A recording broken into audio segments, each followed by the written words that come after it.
রাত 2টা। হাসপাতালে সাদা আলোতে নিঃশব্দ হয়ে পড়ে আছে এক মা। তার বুকটা আর ওঠানামা করছে না। অক্সিজেন মাস্ক খুলে নিয়েছে নার্স। সবাই বলছে গেলেন উনি, কিন্তু ছেলে মানতে পারছে না। সে মায়ের পাশে বসে আছে, কাঁপা কাঁপা হাতে তার কপালে হাত রাখে। মা, চোখ দুটো খোলো তো। আমি তোর পছন্দের রুই মাছ এনেছি, তোকে খাওয়াবো, তারপর বাড়ি নিয়ে যাব। প্লিজ মা, একবার তাকাও। কিন্তু মা তাকান না। তার ঠোঁট জোড়া হালকা হেসে থেমে গেছে। সেই চিরচেনা মুখটা আজ যেন সম্পূর্ণ অচেনা। ছেলেটা একটানা বলে যাচ্ছে, তুই তো বলেছিলি আমাকে ছেড়ে কোথাও যাবি না, তাহলে আজ এমন করে চলে যাচ্ছিস কেন মা?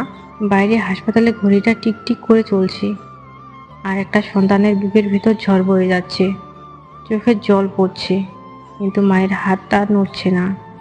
চিরদিনের জন্য থেমে গেছে ভালোবাসার ভাষা।